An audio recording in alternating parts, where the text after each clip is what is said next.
have a point, we three kings just believe that you don't want to tussle with them. This show is thunder, subscribe and tune in, and you're laughing to the very end. Don't turn your back on the dad pack. Don't turn your back on the dad pack. Put the kids to bed, the dads are home. We are the DWO podcast, representing the dad world order, where the jokes are bad, the advice is questionable, but the love is all real. I am the pretty-faced Papa, Mr. Magnificent Mike Martin, and with me, as always, the rest of this patriarch pack. We got the big bad bearded daddy. He is Big Rig Eric Maffey. Honk if you hear me. And he is the perpetual mid-carter and the two-time world record holder. He is the wrestling t-shirt guy, Bo Cephas. Cowabunga indeed, ladies and gentlemen. We are at day 1,495, just 5 short days away from 1,500 days wearing pro wrestling shirts. Holy shit. Is that it? Is that all? Just, Just a couple days. just a few years. Well, as Mr. Magnificent said, we are the DWO podcast, and tonight we have with us a returning very special guest. He is, kind of a big deal at ARMBAR Pro Wrestling. The one and only Jarrod Rowe. Sir, how the heck are you? Gentlemen, great to be back with you. Missed you guys. Haven't seen you since October when we did Monster Bash, but important to ARMBAR Pro. That depends on who you ask. But man, it's good to be back and stoked to talk a little wrestling, a little dad life with you fellas. Yeah, that was Monster Bash was a great show, by the way. That was a lot of fun. We poured a lot into that show. That was like the first one for me where, like, going down the card, I was like, okay, storyline. Like, we started really like gluing everything together, and like information from shows started to become more cohesive. And it's been really cool because along with that, like the progression of more story, more character, more interactive stuff, the crowd has come along for it as well. Like the house we had in January was crazy. Like, we're starting to fill up the balcony now. Like, all the seats on the floor were full, and like it was kind of funny. I don't think anybody knew that there was like a balcony because it looked like a standing room type of thing, because there was like 2 or 3 people upstairs, and then like the whole floor was just full of people. But eventually they figured it out. So, well, I think at least from my experience, I've been to quite a few indie shows. Usually that balcony, I always assume, unless told, that that's where, like, talent or production hangs out. yeah. So usually I would just be like, oh, that's not for me.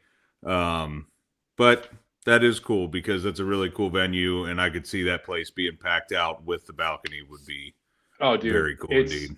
The most just beautiful venue in all of pro wrestling. I mean, the Metropolis is like, every time we go there and show up and we set up, I'm like pinching myself. Like, we're so lucky to be here. This place is so unique and so cool, and the people that run it are so awesome to work with. So it's totally a blessing. It's been such a cool find to have that place and be in the fold with them. And man, they're super great to us. And I mean, and you guys have seen it. We have such a unique environment for wrestling. Mm-hmm. It's really cool. Yeah. I struggle with it being so far away from us because it's a commitment, you know what I mean, for us. But we're definitely going to at least make 1 or 2 this year for sure. We definitely had some inklings of some stuff going on in June. Do you guys have a solid date for your June show yet? I don't know if you've announced that or if you can announce that, but not yet. We have a couple of June dates on the table. I think we're just clearing up some scheduling stuff because after this week, we have to we not only have to plan our dates around our lives, our company, but we're going to have a champion, so we're going to have to make sure that we can schedule all of our events where whoever our champion is can be there too. So that'll be something else to consider. But we will. We had a show last June, like a Father's Day kind of show that was like we called it "Who's Your Daddy," which that was really fun to say on commentary for 3 hours. But that's our June show, and so that I'm hopeful that we'll do another June show. It was a lot of fun last year. It's like picking an email address that's funny and really long until you like got to go give your email address everywhere, and you're like, Yeah. All right. Cotton Oh, for Candy real. Kittens 2313. Yeah. Seriously, dude. I've gotten burned with that before because I used to have this really dopey email, and people would be like, "What's your email?" And I'd be like, "Do you really need my email?" Yeah. Mine was big can of whoop ass at AOL. And when I realized that I had to tell people that, I immediately changed it. I think in like 2003. I was like, okay, I need a rebrand. I had one back in the day, excellently executed, but no E's, just X's. But then Nice. like I didn't know what straight edge was, and then someone clued me into it, and I was like, "Oh, okay." I guess my email says that I'm straight edge now. Jeez. You know how the social circles work when you're a youngster. Yeah. Oh yeah. I love how that 3 X's either means you don't do drugs or you're about to show your wiener. It is kind of funny how those two things like intersect, and there's the X right there, but those two things kind of intersect on that plane where it's like it could really go either way. I would imagine there's a really good market for straight edge porn. You know what I mean? At least somebody wants it. I'm sure there is. There's a market for every kind of porn, as far as I Yeah. have been told, and as far as I know. We're reals. Speaking of weird, emails and stuff, I have to think that pretty much all of us had an AIM screen name at some point. Oh yeah. I remember. You don't remember yours, Mike? No. I remember my first beeper number, but I don't remember my fucking Beepers. AOL. Yeah. 343-8613. Hello. Hell yeah. I'll let your boy. You ever dialed it lately? Hit me on a hip. It'd be all day. I'll find a payphone and call you. Wow. I had a buddy in school, and I'm not shitting you at all. His aim was Big Bad Salad Tosser. That's what he called himself. Well, at least on AIM. That was his jam. Mine was get her done to have fun. Nice. GITR. You could tell there was a bit of innocence in you still then, Big Rig. You had to have been a young man when you made that one. And I had watched a lot of Larry the Cable Guy stand-up specials, so that love Larry the Cable Guy. That was the move. I was a big Star Wars nerd, so mine was the word red, R-E-D, the number 6, and then S-T-R-W-R-S. Wow. Speaking of which, I don't know. I know it's fucking completely a side note. I can't fucking wait for this Darth Maul shit. As somebody who grew up in the proper time for the prequels, the Darth Maul getting a series is right up your boy's alley. Man, I have, for the amount of Star Wars tattoos I have, I am embarrassingly behind on Star Wars. But Disney has just put out so much that it's just overwhelming. It's hard to like wrestling keep track of all of it. Yeah, really, it is. Like you for have real. to like block out giant portions of your schedule to make sure you stay caught up. The last thing that I watched that was like new, I think, was Kenobi when it came out, and that whole series was like I never finished Kenobi. Dude, the best part of it is the ending. The whole thing leading up to the ending was kind of like, okay, just waiting on something to happen, and then the ending came, and you're just like, whoa. Yeah. It was totally dope. I just I recently didn't finish it either. got back into Destiny 2, which I had played forever, but the last expansion came out and I was like, all right, I'm done. I've been playing this for way too long. And then they decided, hey, we're going to come out with a Star Wars themed expansion and you can get a lightsaber. And I was like, God damn it.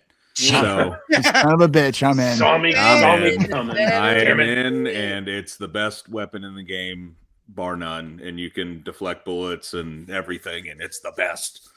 That's totally rad.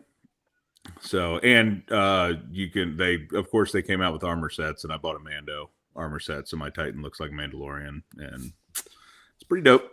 Anyway, that's totally radical. Shout out to a couple of these people in our comments real quick. First off, what up, Justin, with the awesome Pagers comment. Right? What a tagline. What up, Brian? What's up, Tim's in Brian? there as well, Mel Beck Reeves. Hey, shout out to Tim. What's up, Tim? I'll see you on Saturday, brother. oh yeah, And then, bro, I didn't know you had it. I think you might have showed me, but I don't know if I fucking comprehended you had a mall tattoo. I need to see this shit for sure. Me? No, that one of our comments. I right. work with him. You guys see Beck Reeves case closed in the comments? right. What's Oh, up? yeah. What's up, Beck Reeves? And one then, of of my course- one of my absolute favorite people in the world. Our boy Justin. Damn. Oh goodness. I thought you were about to make a Chewbacca noise. I thought. Dude, I mean, my kid has the plastic lightsabers that you flick them and like the blade comes out. Yeah. I don't know how you lightsaber duel with those. Like what I do is I find the Star Wars soundtrack on Spotify and I play Obi-Wan versus Anakin. And we play that in the background, and then we're just going at it. That's awesome. Nice. I'm a Duel the Fates boy, the Maul and Kenobi. That man, I just have to say this because Cephas said it. Grew up in the right time for the prequels to be awesome. You know what I mean? And I still remember going and seeing that in theaters. And when Darth Maul showed up on my fucking movie theater screen, mind blown. I was didn't know whether to be like bad dude. Yeah, you didn't know whether to be scared or stoked or what. He looked like I was like, fucking awesome. This guy's bad, but I like him. I know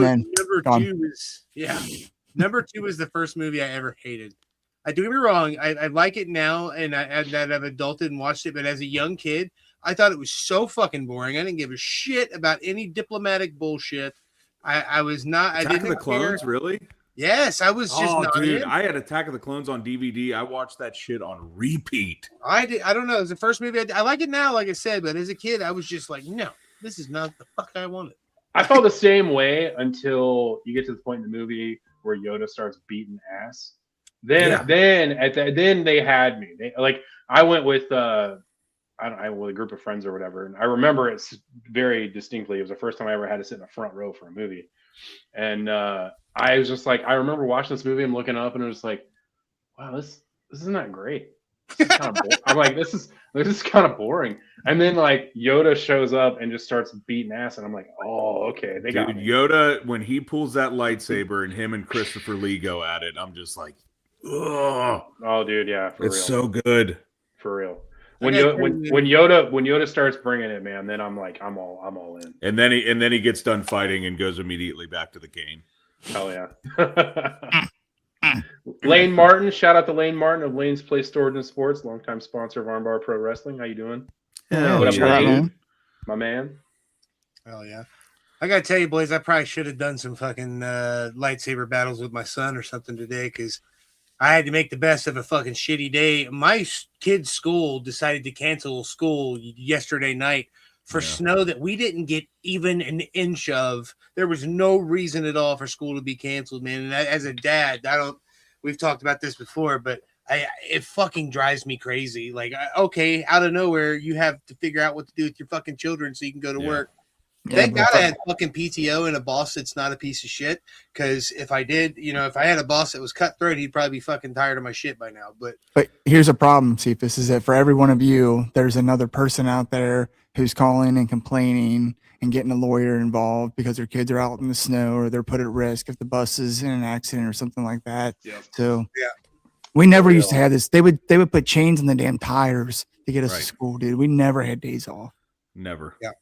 It's so crazy, man. They got a whole week a week ago, and then they finally go back on Monday, and then they're like, oh no, snow's coming again Tuesday. School's canceled.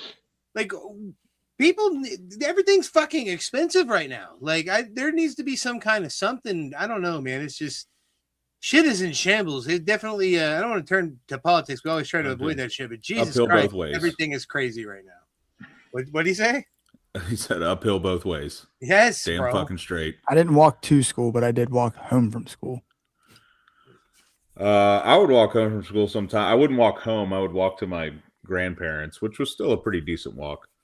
I walked real far to school and home from school. My parents did not give a fuck. I actually like it though because I used to collect all the Marlboro miles and the Camel Cash off the back of the cigarette packs. I didn't even smoke cigarettes, but I would just walk the highways and I would collect it and I cashed all that. Dude, I had so much. It was crazy.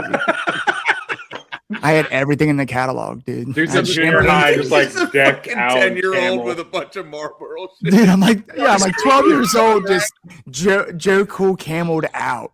Dude, you're the mail comes and your mom's like, "What the hell are you doing with a Marlboro koozie? What do you need that for?" Yeah. No, I had champagne flutes. For what? Drinking Kool-Aid out of it? I don't know. If you still have any of that shit, I bet it's worth a lot of money now. You probably Yeah, got I that. do. There's quite a lot. I got a Dude, I'll tell you Tell 'em. this. I know this is kind of a joke, but at the same time, I had this revelation the other day because I have 4 apprentices that I'm working with that are all under the age of 20. So they're all first-year apprentices, right? And I'm asking them, like, oh, what'd you do before this and stuff? Every single one of them, this is the first job they've ever had. Blows my mind. And I'm like, you didn't like have a job in high school or anything? They're like, no. And I'm just, it boggles my mind because I'm like, I had a job as soon as it was like, technically I had them before it was legal for me to have a job. I was cutting grass and this, that, and the other. Stuff.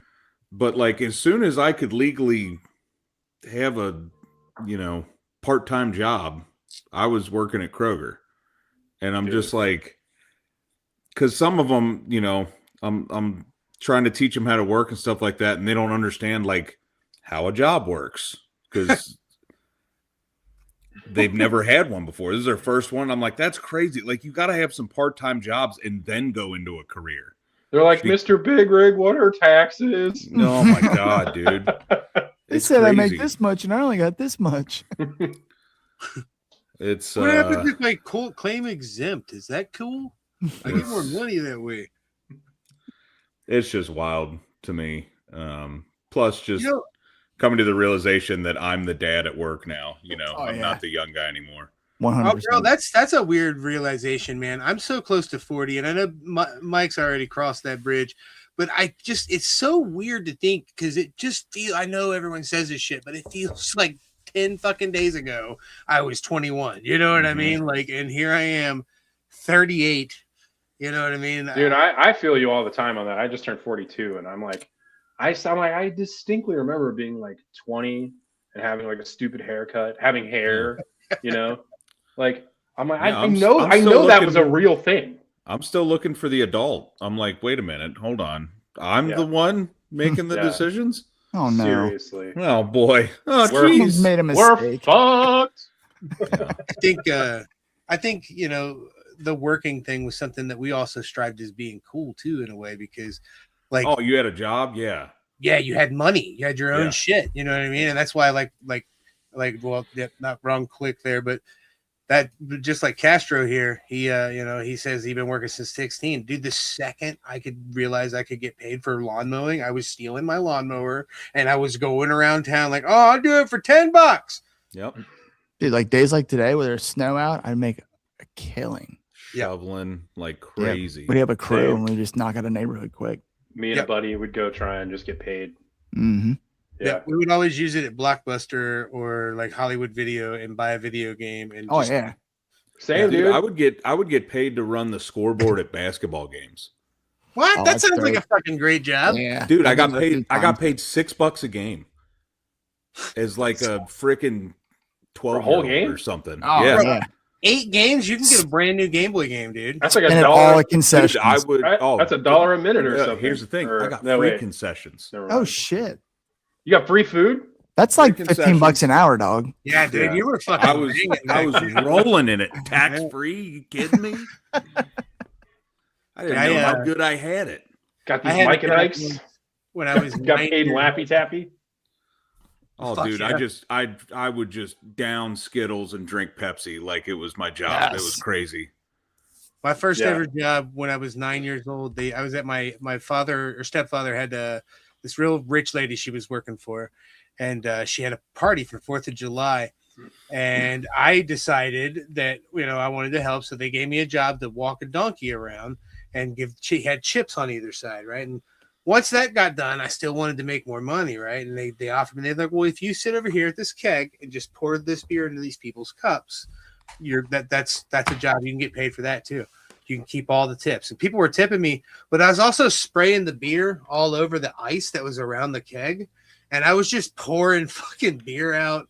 And I was eating the ice. So technically I was drinking beer as a kid, not even realizing it.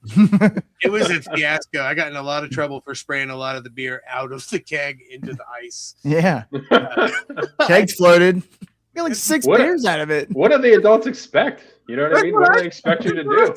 And years later, like, oh, I get that I got in trouble for that, but y'all let a 9-year-old hold the fucking beer thing and would you put Lincoln be the keg tender? I mean, come on. Dude, it would have been so cool if at 9 years old you would have just had the wherewithal to be like, well, pour your own fucking beer next time. That is like a fucking like sitcom moment waiting to happen. No, it would have been funny if he was there checking IDs. Yeah. Hold on. No, that was amazing. fun. That was my first time making money. I remember that. I don't know about you. Let me see some ID. Oh, fuck. We need to talk a little bit about wrestling, man, for sure. Yeah, speaking of which, I was looking at my Bret Hart sweatshirt in the box. I'm like, man, that looks so cool. Oh, look at that. You guys are fucking diametrically opposed today. Shout out to my beautiful, lovely fiance, Amy, who got this for me. She's the coolest. She's really hot, too. But she got me this radical sweatshirt. That's pretty cute. Yeah, shout out to my wife, hot wife, for getting me this sweatshirt. You're not going to one up me, Jared, you son bitch. Is that Shawn my own show? Yeah, Damn Shawn you. Michaels, diametrically opposed. Yeah. I have, you know what, man? I used to be as fuck Shawn Michaels as anybody else, but my opinion on Shawn Michaels, I think, has evolved over the years, man. You can't fucking deny that little bastard. I'd say for as big as an ass as he was. Not to steal your gimmick, he's fantastic. This motherfucker. Was she cool or is she hot? Maybe she's both, Justin. She is the coolest and the hottest and the awesomest. She cooks like a sumbitch and she's just smoking. Dude, that is one of my favorite things. It's like such a flex for me when I go to work and eat lunch. I always bring leftovers from our dinner the night before. It's wild to me how many guys come in and like just have a bag of chips or something. Yeah. And I'm like heating up banger after banger every day in that microwave. And everybody's like, what you got there? And I'm like, just a little soup she whipped up last night. Dude, that's what I'm saying. Like, she sent me to work with like homemade chili and like fucking dope ass like turkey wraps that she would make and like all this other different shit. She cooks like you wouldn't believe. It's awesome. But I'm the shit anyway, family. Yeah. My wife Are you? Yeah, my wife can cook, but she would much rather just make a fucking thing of ramen before she gets into cooking an 8-course meal type shit. Me, on the other hand, I have a problem not cooking for an army. It could be me, my wife, and one child because the other one's at a fucking friend's house for the weekend, and I will cook 16 burgers. You know what I mean? Whatever. Just ridiculous amounts of food. That's our problem, too. We do the same thing. I mean, granted, we're cooking for, 4 of us normally, but it's like we always have at least 2 containers worth of leftovers. I don't know how to cook a 2-person meal, which is odd considering I was a, single dad for almost 10 years. And still, like, even when it was just me and Emmy, I would still cook and be like, well, I got leftovers for the next 3 days because I don't know how to cook 2 portions of food. Especially like Hamburger Helper or something, because I feel like if I cook just one, that's not enough. And if I cook 2 for 4 people, that's not really enough. So I got to put extra noodles in that. Yep. You know what I mean? And it's a trap. I can't cook to save my life, but I have a smoker and I smoke. If it has hooves or swims or flies, I can throw it in the smoker and get it tender. That's pretty always cool. Good. I actually for the last show in January, I cooked like 35 pounds of pork and brought it to the show and just cooked for everybody. Did a little catering or whatever you want to call it. That was really cool. I think everybody really appreciated it, and it turned out awesome. I was really happy with it. I got to tell you, speaking of the show, we got a busy week coming up this week. I don't think Mike or Eric was going to be able to make it to the Armbar show, but we've got Revolver on Thursday, and then Saturday I'm coming out to Armbar, so I will be there. My son wants to see Chambers, and I can't. He he holds Chambers at such a high pedestal, dude. It's amazing. Him and Myron Reed, Lincoln is full-fledged. Those are his celebrity friends. You know what I mean? Like he is. Oh yeah. He tells all his buddies those are his guys. You know what I mean? So here's the thing. Here's the thing about this weekend is if things go Damian Chambers' way, your son's gonna get to watch him wrestle 3 times. That would be the best show possible. It's an 8-man 1-night tournament, and he's in it. So if he wins his matches, he's gonna be in 3 matches. Yeah. And he's saying he's got to be the odds-on favorite here, right? I mean, there's the competition there. But I don't know if you guys have seen the whole field. It's a hell of a field. Run us through it, man. Who you got? We've got. Let's see. We have, well, of course, Damian Chambers, and then we have Savion Truitt, big time Savion.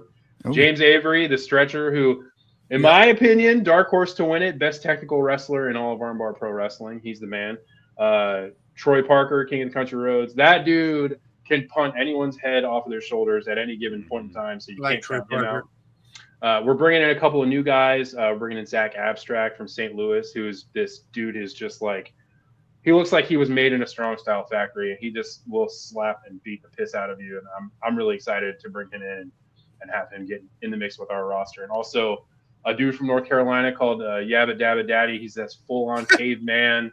What? It does a full-on caveman with like the leopard print and a club and stuff. But dude is just a super freak of an athlete. Super awesome. We need him on here. His name sounds like a future guest. Yeah, if your name has any form of daddy, we want you in here. That's why we had Chef Daddy to start the year off. You know what I mean? Like, can I make a fantasy booking? Sure, hit it. Go for it. Crash Jackson versus Troy Parker. Booking. Oh yeah. I'd fucking pay to see that match. I mean, if we do an armbar, I wouldn't have to pay to see it, but I would still pay to see it. And we're also going to have the semi-professional wrestler Marion Fontaine. He's in the mix. Yep. He's a guy that, like, not the biggest dude, but he's so unorthodox. You know, how do you prepare for a guy that wrestles the way that he wrestles? It's like a lot of charisma too. That dude is just absolutely oozes. He's so good, and he knows what he's doing out there, like in terms of like his vision for what it is he wants to accomplish. And I love watching him wrestle. I best way to describe him as like if Orange Cassidy was obsessed with Freddie Mercury.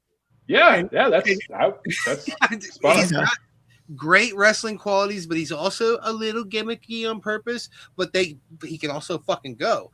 Yeah. So that's the Orange Cassidy to it, you know what I mean? But then obviously the Freddie Mercury is just a coat of paint. But I don't know, man. It works. I like it. As you guys saw in October, he had his match with Dakota Wolf, and those guys have been it's not even feuding anymore. A war has broken out between these two. Here's a question for you. Yo. He says, can he stream ARMBAR Pro Wrestling anywhere in New England? Not yet. We are working on like a solidified, conclusive format to do a YouTube show. Like we're working with our production team right now to get that squared away. So hopefully a lot of our shit will just be up on YouTube for people to consume. That's in the works. It's embarrassing how far behind we are on footage for shows, like getting complete shows out. But our social media is great because we have a lot of content. We just, as far as full shows, it's still a work in progress, but it'll be happening sooner rather than later for sure. Stay tuned. And then before I forget, the last person in the tournament, let's see, we got Savion, James, Damian, Troy, Zach, Yabba, and Marion, and then we have the mammoth Donovan Cecil, who, if you guys haven't seen Donovan Cecil, he works mostly out of Ohio Valley. I think he's in a tag team with Jack Vaughn right now, actually. Yeah. This dude, he does not look OVW. Yeah. He does not look like he should be able to do the things that he does. He is just massive, incredible athlete. It's like in the blink of an eye, he can be completely across the ring and just mauling somebody. He has been really, really fun to watch. So that's our field. In my opinion, it's wide open. I would say that in terms of momentum, I mean, Damian Chambers has a ton of momentum, and that dude has all of the skill in the world, all of the talent in the world, and then also has an X factor that nobody else has in Kayla Cassidy, who is ruthless and dangerous and is on the outside of the ring and can get into Damian's opponent's head in any number of ways. So odds on favorite, I would probably say Damian Chambers. I mean, it would be hard to bet against him if we were, picking against the spread, so to speak, or whatever. I can't wait for him to get the TV time he deserves at some point. I don't know when or where it's going to happen, but just imagine how great he would be in like a TNA. You know what Dude, I mean? I mean, he's ready. He's Let so him he's be a like so piece of shit heel he's anywhere, and it would be he's so beyond ready. I mean, he has, and not just in terms of like his look and his in-ring skill. He's just like he's a pro. You know, I've said this before. I'll say it again. Yeah. I don't agree with all of his tactics. I don't agree with the way he gets all of his business done. But man, you look at the guy and you're like, yeah, that dude looks like he should be on TV. He looks like TV star. We have a number of guys who fit that bill too. We have a number of guys who, when I run down our roster, I'm like, yeah, let's see. He's gonna get a contract one day. He's definitely gonna get a contract one day. She's gonna get a contract one day. We're very fortunate right now to have this like young nucleus of talent that is like, I mean, to me, I watch them when we have shows and I'm just like baffled. I'm like, wow, like you're gonna do big things in wrestling. We have a number of people who I feel that way about it. It's really cool. It's a really good place to be, especially, you know, as an announcer. It's one thing to just have the best seat in the house and to be able to watch every match, but on the back end of it, working backstage, working on the creative side of things, to be able to collaborate with some of these people has just been like mind blowing. And I sometimes like I have that weird imposter syndrome sometimes where I'm like, oh, it's like pre-show and I'm like doing notes or doing whatever I'm doing. I'm looking around. I've got like a little bit of imposter syndrome. I'm like, man, is somebody going to come in here and like throw me out of here? Because I should not be doing this. But it's so much fun. And Saturday and the tournament is just like, yes, the tournament is the main course, but like we're also going to have a triple threat tag team match between three of the absolute best tag teams in all of independent wrestling right now. It's going to be Warhorse, Crosshairs Kelly, and Pat the Bruiser, two guys who our audience are very familiar with. Two big, mean, nasty dudes who just want to beat up anybody that gets in their way. DD Trash, Bruce Gray, Ron Mathis. Everybody knows DD Trash. Those guys, they can wrestle anybody, they can beat anybody, and they're as entertaining as anybody. Dudes who I've known for a long time, we've been at it for a long time. Have the utmost respect for them, even if they're not always the kindest individuals. You know, they get out there and they're trash and they talk some trash. So, and the third team in that match will be the Ohio Ronins, of course. Beck Reeves, Case Closed, and the Platinum Blade, Nick Ultima. Who, watching those guys, I've known those guys for just about a year now, and just seeing the leaps forward that they've taken in a year, watching them grow as performers, both as in singles and as a tag team, has been so cool. And you want to talk about just two of the best human beings you could ever want. Like if I were like starting a wrestling company from the ground up, I would want those two guys on my team for sure. Yep. They're just the kind of people you want to have around, and every time they're in the ring, they're better. So it's going to be really cool. We have another match. We haven't announced, but we're not holding it back for any reason. We just like haven't gotten around to announcing it because there's so much going on. But we are going to have a 6-man gauntlet match at Awakening. And it's not just a 6-man gauntlet match to have a 6-man gauntlet match. The winner of that match will be our very first number one contender.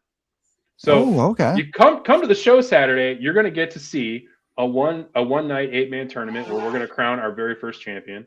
You're going to get to see a triple threat tag match with 3 tag teams, and in a match that could main event literally any show coast to coast. And we're going to throw in a 6-person gauntlet match, or 6-man gauntlet match, where the winner of which will be our number one contender. So you're going to see our first champion and our first number one contender all in the same night. I mean, like, wow. Talk about over delivering. You know, our general manager JP has just been killing it behind the scenes. Signed all these great talents. Yeah, JP, man. I mean, like, when we were doing the whole GM search thing, I didn't know how that was going to go. Bobby being Bobby, you can't underestimate that guy. But man, JP he's really answered the call. He's doing a great job. And actually, at our last show, we made a little personnel change, and he went out. He took over my seat at play-by-play, and then I moved into actually did my first full show as ring announcer, which was really, really fun. That's awesome. Yeah, ring announcing is cool. Like, that's how I got my start. You just go out there and you're like, what's up? Like it's crazy to me because I go back and look at some of it. Like some of my first ones ever, I didn't have the energy that I did. I was so nervous. I was quiet. And you think me being me, there to be out there. Yeah, no, I was like, there's a clip I can show you where I introduced John Moxley, and I'm like, coming from Elk City, John Moxley. And I'm like, He's "Damn, quite an outstanding young man. You know what I mean? What was I thinking? I needed to be more, yeah, so things change, but those were some of my first ever shows, but I got to do a lot I was of it. lucky how I kind of transitioned into it over like a 3-show period. We had one show where we decided to do like our first ever kind of pre-show match. And before the show, we're like backstage kind of like working out the details and stuff. And at some point I looked over at one of the owners and I was like, hey, it's not going to make much sense to send, at the time, Aaron Rose, Voice of Thunder. Shout out to Aaron Rose, my boy. He was ring announcing for us that night. And I said, it's not going to make any sense to like send him out there to ring announce the dark match and have him come back and then do our normal countdown and then send him back out again. And then he goes, you know what? You're right.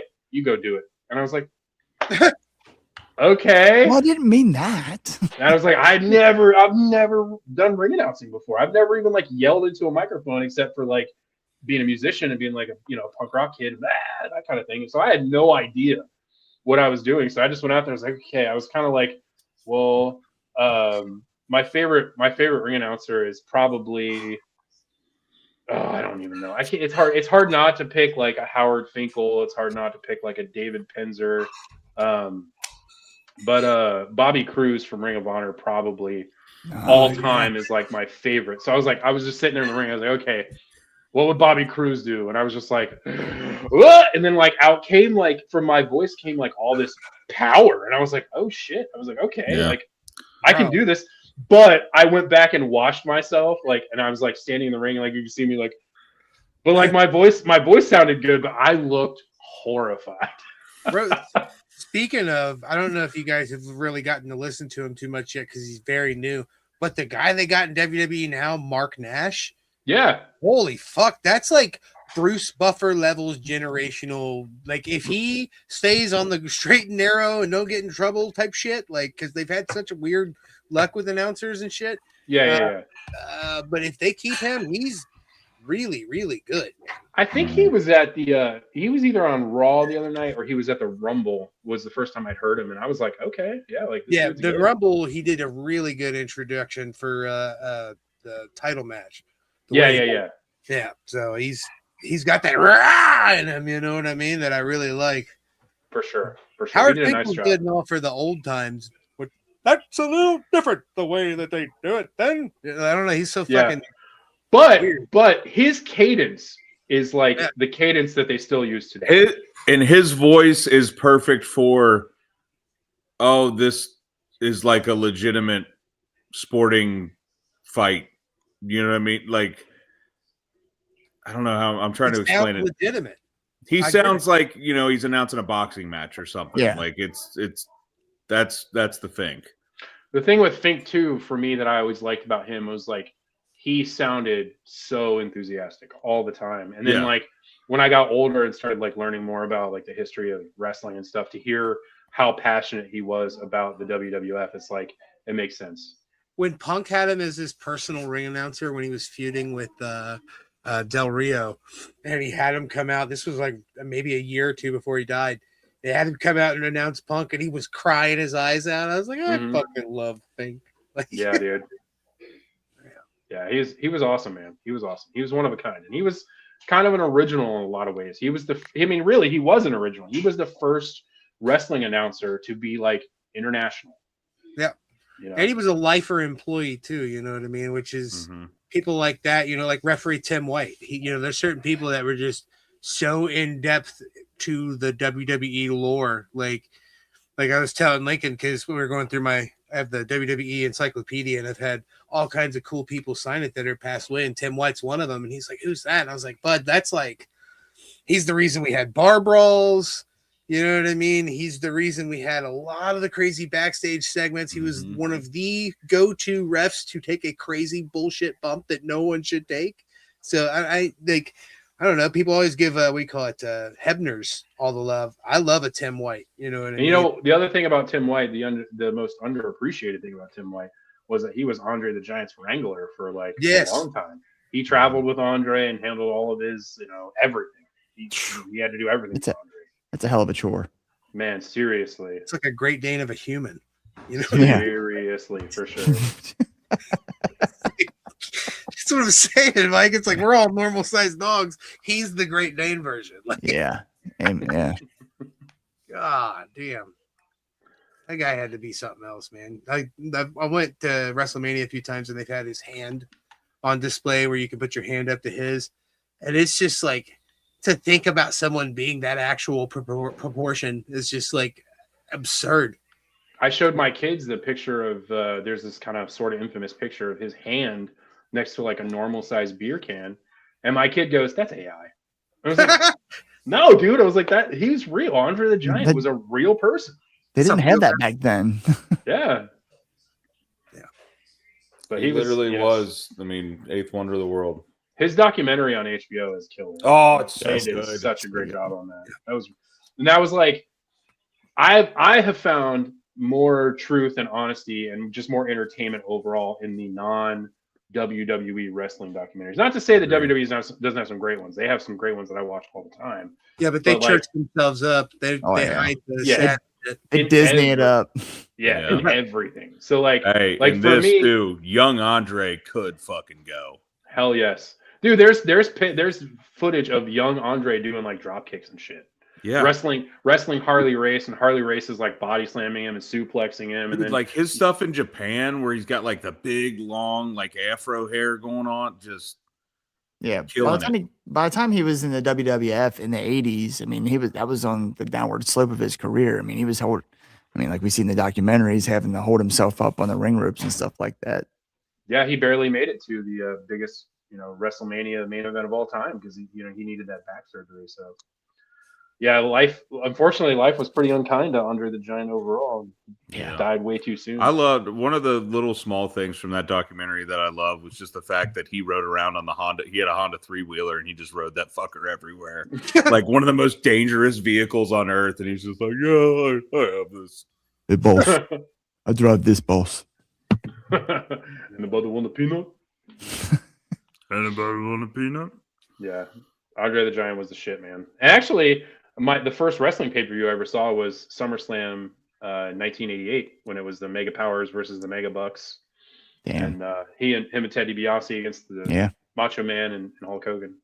Also on that card, best match of the night: Hart Foundation versus Demolition for the tag titles. Well, yeah, obviously. God, great let's be real. Those were the days. Great match. Man, are you coming out to Squared Circle? We have a show that day, actually. Oh, shit. We will not be there. that's that Saturday. We're actually debuting in the Benner Fieldhouse in Xenia. It's this monster of a venue. We're gonna do our very best to pack it full. So we're gonna need, all hands on deck that we can get. But we got a big night planned for that one too. We're working out some details for it now. I can't spill any of those beans though, because the beans that we have for Saturday have to be spilled first. We get the bean spilling shit. We have a guest for our table at Squared Circle, and we can't announce it yet because it's not been announced yet. You know what I mean? And it's just like, I want to tell people, but I can't. Oh, I know, man. And that's the thing too, is like I kind of already have an idea of what we're going to be doing match-wise for the March. Like the card for this weekend is done. It's booked, and we know what's happening. And like I know it, JP knows it. Like the ownership, everything's good. We know everyone's going to be there, blah, blah, blah. So, and it's been that way for like over a week probably. So for over a week now, I'm already onto the March show and I'm like, oh, we can do this, we can do that, blah, blah, blah. So I'm already on to like the next thing, but I'm going to have to slow my roll down here a little bit so that I don't forget that we have like the biggest show in Armbar history coming up this Saturday. Fuck yeah. It's just exciting because the creative stuff, it just never stops. There was no way, man. Once, my son loves Chambers, so he's going to get to see him like hopefully 4 times this weekend because he's wrestling on Revolver on Thursday. He's versus Jordan Oliver, which is going to be a fucking fantastic match. Hell yeah. Yeah, I'm super excited for that one, especially because it's just a singles match because there's sometimes in Revolver you're getting some crazy shit with a whole lot of people. I love when they get a good chance for a good Chamber singles match or like a JT Dunn singles. But, he's got that, and then he's got potential 3 matches with you guys, and I'm pretty sure he's booked on Friday as well. So he's probably just, nonstop. So my son's going to get that full experience this weekend. Hell yeah, that's awesome, man. Damian is he's a hell of an athlete, man. And I mean, if there's anybody in this tournament that I look at and I'm like, oh yeah, you could go 3 matches and win all 3. He's that dude. I mean, he's absolutely a stud. So, and he has wrestled not just like almost, he's wrestled just about everybody on the roster that's like in the mix with singles. But then even then we brought in guys like Spencer Slade, who is a fucking monster for the National Wrestling Alliance. And those two absolutely tore the house down. It was back in, I believe, in August. And man, those two tore it up. Shout out to Spencer Slade, who is just not only the dude looks like he was made in a wrestling factory, but like one of the nicest people you will ever meet. An absolutely cool dude, really, really awesome to talk to, but a fucking stud in the ring. Just made in that sort of vein of like a Steiner brother and a fucking just an absolute freak of an athlete. And looks Sounds like a lot like Dalton looks like he McKenzie. was. Oh yeah, absolutely. Dalton McKenzie's one of those dudes too. Just an absolute freak. That's who I'm picturing. Like, Yeah, Spencer's a little more lean than Dalton McKenzie, but man, he's just like the dude's chiseled and looks great, moves like he was born to wrestle. Just an awesome dude. Yeah, we've been trying to hammer down Dalton McKenzie, man, but get him on an episode. But I tell you, I'm probably going to be handing out some cards, trying to get some people out of that 8-man tournament, man. There's some good names. I've Googled a couple of them while we've been talking. And just to clarify as well, you're asking this, Justin. Yes, the AEW's Jordan Oliver. It's going to be a dope match. That's why I'm pretty excited for it. Oh, yeah. Yeah. And with this one right here, big news for one of the wrestling companies in New Jersey. Okay, fuck yeah. Anybody near New Jersey, check that one out. UWA Elite. I've always said, I don't give a fuck if it's the most carny of carny type of wrestling. Go see whatever local wrestling is near you. Yeah. Hopefully you get some arm bars and some revolvers that are just, quality wrestling. But even if it's just, literal makeshift ring, you might have a fun time and not even know it. You know what I mean? So just get out and do something. Well, a good wrestling match can happen at any wrestling show. Yes. Exactly. Even if you have a card with 8 matches and 7 of them are shit, if that one match is great, then that's worth the price of admission. Mm-hmm. One of Seth Rollins, aka Tyler Black's most pivotal matches happened in front of like 40 people. So yeah, and that's why I like going to pro wrestling. And it's fun to go with my son. Right now he's so freaking obsessed, and he gets to go to his, well, technically he already went to a Royal Rumble before, but he was 3 and doesn't remember. But we're going to the Elimination Chamber on the 28th. Right. And what he doesn't know is that we're going super, super, super early because we have to be in Chicago early to meet Cody Rhodes. And yeah, he's going to shit his fucking pants when he gets to meet Cody Rhodes. So that's cool, man. That's really cool that you're able to do that for him, man. That's totally awesome. Yeah, I'm trying to, I don't know, man. I didn't ever get that shit as a kid. I would have fucking loved to go do cool shit like that. I got a few wrestling shows as a kid for sure, but like I got to go to WrestleMania 14, but I don't know. I never had a chance to have a personal fucking relationship with my favorite wrestlers. And, he's buddies with Myron and Damian Chambers. So I keep hoping for one of them to go super far with what they're doing. And when Myron popped up on AEW, Lincoln was like, Dad. Yeah, Myron. Yeah, man. Buddy. Shout out to the Rascals, man. Talk about some guys who fucking deserve a break. Absolutely. Awesome dudes who work their ass off, good-natured kids. And I say kids, but whatever. But like Zach Wentz, I actually was on commentary for his first wrestling match ever. That's cool. It was amazing, really, dude, because he wore Chuck Taylor's, and he had like a red bandana, I think, like on his wrapped around his leg or something like that. And he had like cut off like what are the real skinny jean pants or whatever. And he was just went out, and he, that was like for his first match. He's just this raw ball of like energy and talent. Yeah. But, from pretty much the rip, man, he pretty much had it. He knew what he was doing. He was well trained, and he had his shit down, and he's been good ever since. For your belt, dude. That's facts. Their NXT run as MSK was definitely him and Desmond. That was just a tough time for NXT, though, man. That was such a hard time to like stay locked in NXT. Well, it was the going from black and gold to Tie-dye. tie-dye, rated G NXT was rough. Yeah. Right. But I'll tell you this, I love the Rascals with all my heart. But Warner Brothers Discovery, you can get bent. All right. Should have learned your lesson from The Briscoe brothers. And you didn't. What a freaking now horribly missed opportunity. You're gonna prevent us from having all 4 Rascals on your television. You're idiots. Yeah. That's just me, because I guarantee you any person in the wrestling industry will go to bat for Trey Miguel. Trey's been very kind to all of us, especially with the Dad World Order. Where, you know what I mean, we're not just tooting his horn because he's at a lot of our shows. He's just a fucking kind dude. And when I saw all that shit, I was like, oh, there's got to be something else behind this. You know what I mean? But no, apparently, people make stupid decisions for stupid reasons. I don't know. Yeah, and you're spot on with the Briscoe comparison too, especially when you look at what that cost them in terms of the fact that Jay Briscoe passed away. It's like you don't get any of that time back, and they could have been having some of the greatest tag team matches of all time. I mean, look at the matches they had with fucking FTR on the trio they had in Ring of Honor. Thank God we got that. Yeah.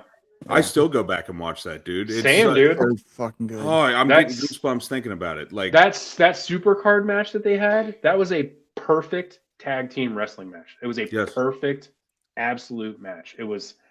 You wouldn't change one thing in that match. Even like there were a couple little things where like they got a little ahead of themselves, but like it was an outstanding match. Like you can't pinpoint anything about it that was wrong. I know. I got to tell you this much, man. I still think, we talk a lot about wrestling and stuff. AEW wise is really on a come up. I mean, this Jet Set Radio shit with Speedball and Paige, and it's so crazy to me that maybe I'm being biased because I love Speedball and I love the Rascals, and but when I see people that I give a fuck about on there, it makes me want to watch it more. And I don't know. I enjoy it. It's more fun for me that way in a way. Totally. Like if Chambers showed, I don't really particularly care for JCW, right? But if Chambers showed up to JCW and was their world champion, I'm watching that fucking shit. You know what I mean? Like, so there's certain things that'll get me to watch wrestling more, and having Speedball on there and doing the stuff that they're doing. Yeah. I love it. I watched both AEW shows for the first time in a while last week.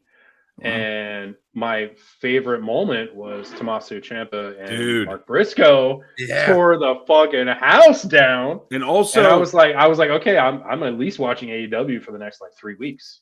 But also, what a booking move too! Not doing the classic sign. All right, you're with the Don Callis family. You have a title match, but you lose. No, Tommaso Ciampa's a fucking badass. Of course, he came in and won immediately. Yeah, exactly. Sometimes good wrestlers just win. When they introduced him, that was my initial fear. I was like, oh man. I was like, he's gonna wrestle for the TNT title. He's gonna lose. He's not gonna have any momentum.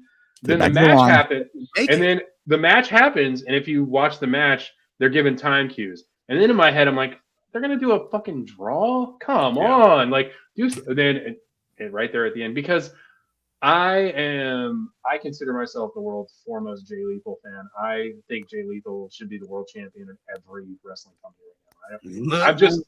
I love the guy. I can't help myself. But they brought him in. They paired him up with Sammy Guevara for his first match. He was the TNT champion, and Lethal lost, and then never did anything interesting ever again. And I'm like, come on! I was so butthurt. That's probably for the whole wrestling wars thing that's happening right now, WWE, AEW, for like as far as talent going here, going there, whatever. Jay Lethal is the one casualty for me that I'm not going to be able to get over how badly he got fumbled.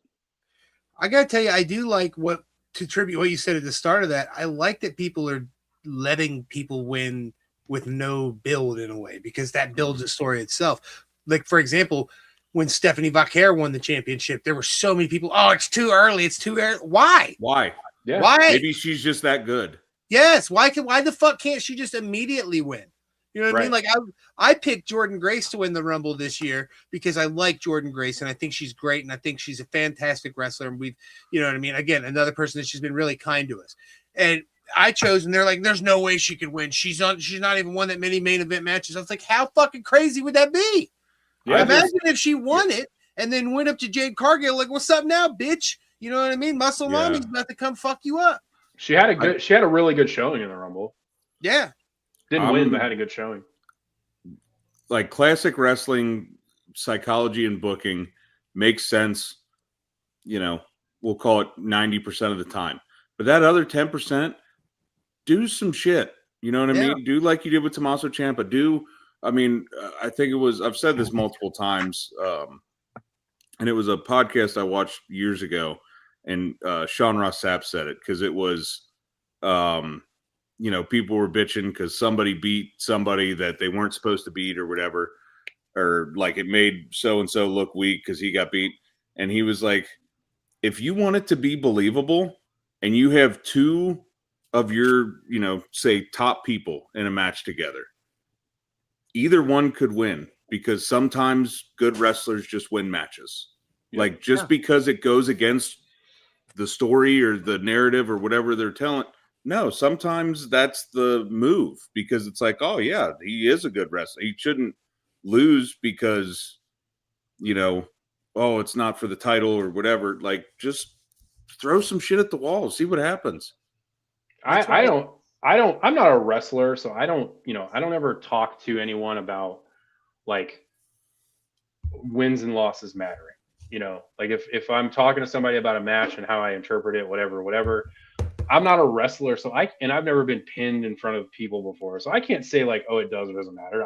I don't know. I haven't experienced that, but I do know that a lot of people who I have a shitload of respect for in the business say that if you can't lose and make something of it, you're in the wrong business. Yeah. Yep.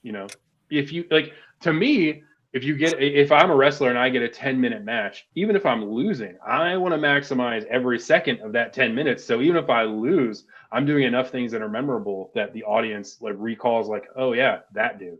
I mean, all bullshit aside, that's why I'm a Chambers guy.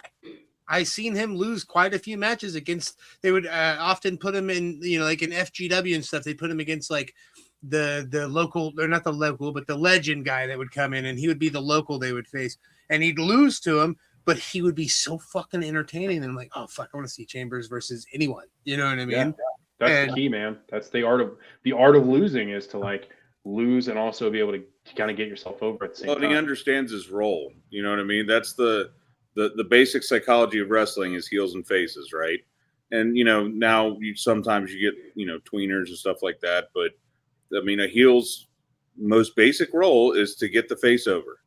Yeah. The whole point, you are not going to be a good heel if you're just demolishing the person and not giving them what they need to get over. And as a babyface, they got to participate too, but he is one of the best at just wrestling psychology that I've seen in a long time. Like he knows how to go in, he knows how to get heat, he knows how to I've never seen him in a match that I was like, yeah, that was okay, I guess. Like I've loved every single thing I've seen him in. Well, when Monster Bash, when you guys were in the house, that was when we had Troy, Damian, and Aaron in that triple threat. And I went up to all three of those dudes after that match, and I said, well, that's the best wrestling match I've ever called before in my entire life. And I said, I just want to thank you guys for that. That's the best match I've ever called. And like Chambers is just like, he's I mean, like, yes, he's got some pretty nasty intentions, but like in terms of Armbar Pro, could we call him like our MVP? Yeah, we probably could. He's been in more main events than anybody else. I so desperately want to get Aaron on our show. We need to set that up.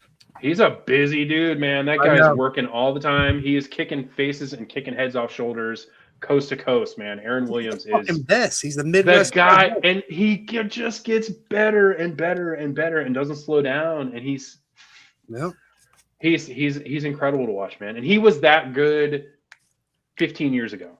I mean, like relative to where he was at that time. It's like 15 years ago, Aaron Williams main eventing is as believable as today Aaron Williams main eventing. It's just like he's an anomaly, man. He's like a wrestling unicorn. He's very, very impressive, very fun to watch, and also just a good dude to have around in the locker room. Like super smart, super nice guy.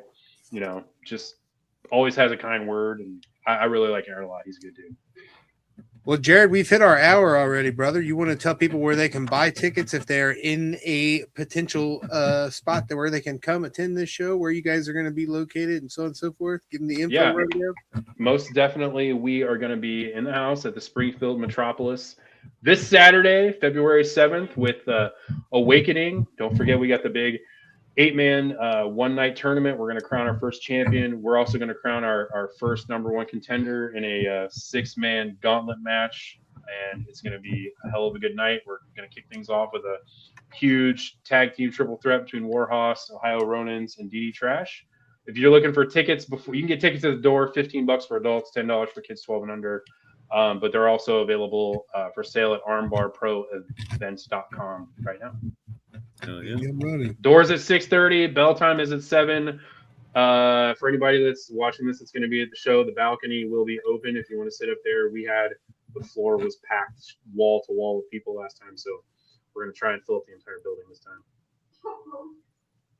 God damn it, Justin! Stop it. Leg scissors wrestling. I don't know. You'd have to ask the owners. If I had a wrestling company that I had like started from the ground up and owned and operated, I don't know if Armbar Pro Wrestling would have been the choice, but my choice probably would have been something. Honestly, it rolls off the tongue though, so you guys. It does. Got something it works going. really well, and it's very memorable. The logo's totally radical, and I like it a lot. It's just not. I didn't come up with it, so I'm not sure exactly how the naming works, but I did have a fantasy wrestling company that I called the Mythical Wrestling Association. So, yeah, that lived on my computer on a Word document. Hell yeah. Well, if you guys aren't able to go to Squared Circle, but you're near that, they also got a show coming in March too. You know what I mean? So there's a lot of shit coming to Armbar. Make sure you guys stick around and check them out, man. Hopefully you guys get your YouTube live set up where you can stream your shows. That'd be a fucking absolute plus. Definitely more eyes the better, right? Totally. That's my mindset as far as I'm concerned at Armbar Pro. Everybody's welcome. The tickets do not discriminate. They're for sale to everybody. Come hang out with us. Let's have a good time. Armbar Pro, as far as I'm concerned, and as far as anybody that's been there is concerned, fastest rising independent wrestling company in the country, and I encourage everyone to come be a part of it. Oh, yeah. Absolutely, we agree. That's why we on the ground floor, baby. Hell There yeah. where everybody else knew. Hell yeah. All right, By the way, I want to say, Eric, I was impressed with the double biceps, man. You might consider hopping in the squared circle yourself, brother. Well, maybe if there's a rumble of some kind, I might make an appearance of, some proportion. Just get, beat Santino's record and get tossed out as soon as like as I'm jumping over the ropes or something. Are you blind? Are you blind without your glasses? Not totally. I was gonna say that could be like your gimmick, like you take your glasses off, and then it's like Jinkies. you're just fucked automatically because you can't see shit. I mean, that would be a really good It's gimmick. full Welma. That would be amazing. Jinkies just popped me good, dude. Oh fuck, I'd That's say great. it too. dude, it's fantastic. Hey, look, I'm just saying, if we hammer out that idea we've been tossing around, I guarantee all three of us would have no problem looking like a fucking idiot. So. Absolutely. I find that in this medium known as professional wrestling, looking like a fucking idiot, not only is it easy to do, sometimes it's incredibly beneficial. Yes, and rewarding. I love to be the ass of a joke. Yeah. Super fun. Yeah. Especially if you come out looking like you're taking it very, very seriously, like you're just ready to go, and then completely make an ass out of yourself. That's the best. Bobby Heenan made a shitload of money doing that. Yes. I would totally be in an under the bottom rope top. Under the bottom rope. That's the only kind of battle royal I could be in where you have to like just lay down on your back and get rolled under the bottom rope. But then someone would have to be there to catch me off the apron. Oh yeah, I'd get tossed over, and then I would just kind of let myself down. Like, all right, I'm done. Yeah, like I got nothing left to prove. All right. Maybe that's where we go with that Daddle Royal idea. They have to be eliminated under the bottom. Yeah, there you go. Well, you boys got anything else before we head out of here? Hamilton City School Department. Don't fucking cancel the school unless there's going to be significant snow. You ruined my day. I made the best of it by playing games with my son and taking a nap, but still. Now I got to work extra. Not really, but still. I think your complaint just went south there, bud. Yeah, you really ruined that. An awful day playing with Legos and video games. I with my son, take a nap. Ate Doritos and Mountain Dew all day. It was awful. I did, in fact, eat taco Doritos. So Hell yeah. Go ahead, Michael. Shout out my homie Aaron for watching and commenting tonight. And to answer your question, I think Andre the Giant could probably drink a case of Four Locos. Oh my God. Oh yeah, he'd have been all over those. Four Locos got that crazy extra weird poison in it, though. He would have made it look like a regular sized beer can. Yeah. Just like drinking barrels of wine every night, dude. He could take down a case of Four Loko. Crazy. Well, as always, we have been the DWO podcast. I am Big Rig Eric Matthew. He is Mr. Magnificent Mike Martin. He is the wrestling t-shirt guy, Bo Cephas, and he is the one, the only Mr. Jarrod Rowe. As always, you can check us out on all the socials at DWO_podcast, Facebook at the DWO podcast, TikTok at DWO_pod. Get that dad merch at Pro Wrestling Tees, TeePublic, or message us directly. Be nice, check for lice, and until next time, top dads.